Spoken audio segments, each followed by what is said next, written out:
मेरा नाम है हरिया, मैं काम करता हूँ बहुत बढ़िया, खाता हूँ खाना और रोज गाता हूँ गाना।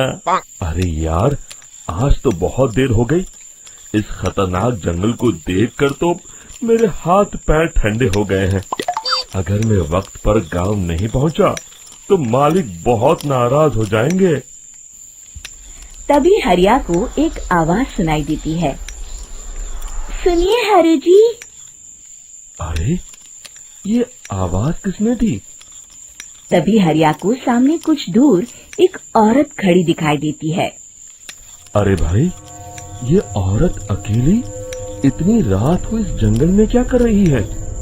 चलकर पूछना पड़ेगा। फिर हरिया अपनी बैलगाड़ी उस औरत के सामने लाकर रोक देता है और उससे पूछता है। अरे सुनिए, आप इतनी रात को इस खतरनाक जंगल में अकेली क्या कर रही हैं? तभी वो औरत मीठी आवाज में कहती है। अरे हरु जी, आप आ गए। मैं कब से आपका इंतजार कर रही थी। वैसे तो यहाँ से काफी लोग गुजर चुके हैं, लेकिन मैं खास आपका इंतजार कर रही थी। अच्छा, तुम सच कह रही हो? मुझे तो यकीन नहीं हो रहा है। वो क्या है ना, आज तक किसी ने मुझसे इतने प्यार से बात नहीं की। हाँ हाँ हरु जी, मैं सच कह रही हूँ।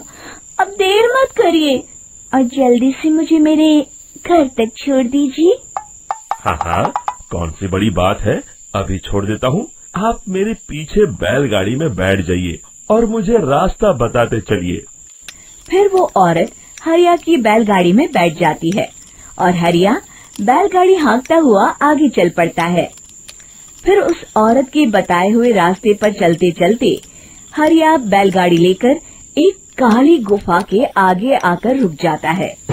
हरिया उस औरत से पूछता है। हाँ देवी जी, आपका घर कहाँ है? यहाँ तो एक गुफा के अलावा और कुछ नहीं है। तभी अचानक वो औरत हवा में उड़ने लगती है। देखते ही देखते उसका सुंदर रूप एक डरावनी चुड़ैल में बदल जाता है और वो जोर जोर से हंसती है। अरे तू तो एक नंबर का बेवकूफ निकला। तू तो बड़ी आसानी से मेरी बातों में आ गया। अरे मर गया रे, ये तो एक चुड़ैल है। हे भगवान बचा ले, ये तो बड़ी डरावनी दिखाई दे रही है।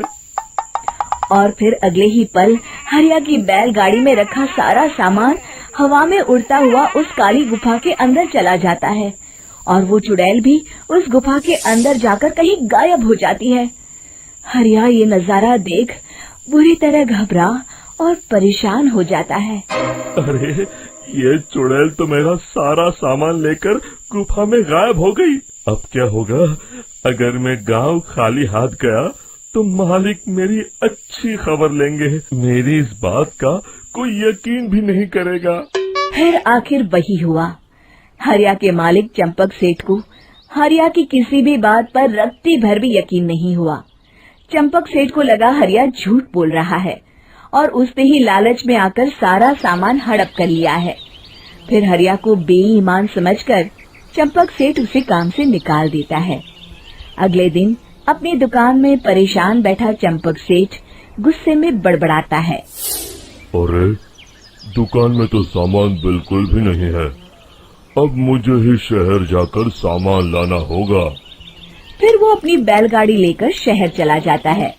शहर से सामान लेकर जब चंपक सेठ वापस गांव लौट रहा होता है, तभी उसे एक आवाज सुनाई देती है। चंपक जी, ओ चंपक जी। अरे, ये तो कोई मेरा नाम लेकर मुझे पुकार रहा है। फिर उस रास्ते में वही औरत खड़ी दिखाई देती है। फिर क्या था, हरिया की तरह चंपक सेठ भी उस औरत के पास अपनी बैलगाड़ी लेकर जाता है और वो भी उसकी चिकनी चुपड़ी बातों के मुंह जाल में फंस जाता है। फिर चुड़ैल उसे भी अपनी गुफा तक ले जाती है और उसका सारा सामान लेकर गुफा में गायब हो जाती है। बेचारा चंपक सेठ लाचार होकर खाली हाथ गांव लौट आता है। फिर ये उस जंगल में रोज की बात हो जाती है। जो कोई भी शहर से कुछ लेकर गांव की तरफ लौटता, वो चुड़ैल उसे बेवकूफ बनाकर उसका सारा सामान लेकर गुफा में गायब हो जाती। एक दिन हरिया एक लकड़हारे को उसी जंगल की तरफ जाते हुए देखता है। फिर हरिया उसे रोकते हुए कहता है, अरे भाई, क्यों अपनी मौत को दावत दे रहे हो? मेरी बात मानो, आगे जंगल में मत जाओ, वहाँ एक बड़ी भयानक चुड़ैल रहती है। लकड़हारा हरिया की बातों को नजरअंदाज करते हुए कहता है, अरे भाई, मुझे पहले ही बहुत देर हो चुकी है, मुझे जाने दो भाई।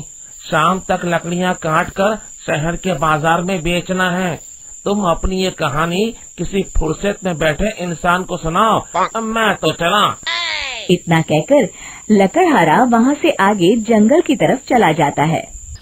फिर अगले दिन गांव के मुखिया के घर के बाहर बहुत सारे लोग जमा हो जाते हैं।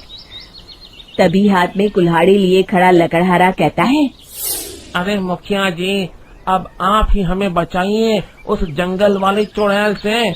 हमारा सारा काम तो शहर से ही होता है। अरे मुखिया जी, उस चुड़ैल की वजह से तो मैं पूरी तरह बर्बाद हो गया हूँ।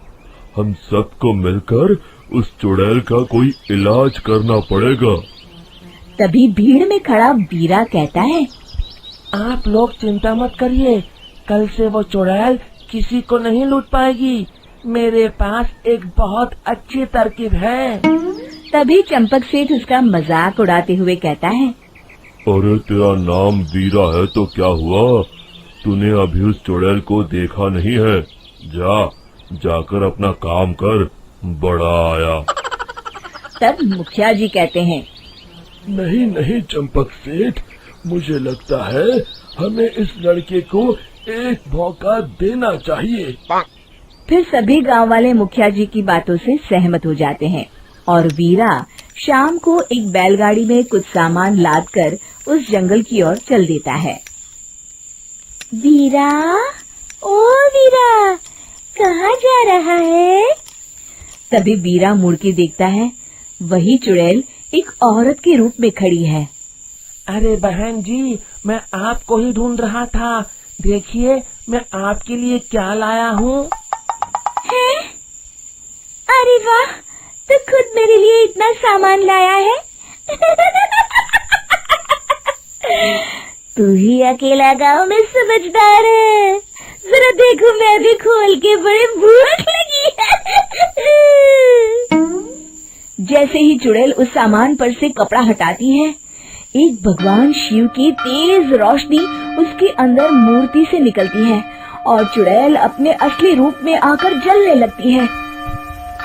अरे मैं जल रही हूँ, बचाओ, बचाओ, ओम नमः शिवाय, मर गई मैं। देखते ही देखते वो चुड़ैल राख के साथ उड़ जाती है और सभी गांव वाले भी वहां आ जाते हैं। शिक्षा बुराई पे सदा अच्छाई की ही जीत होती है।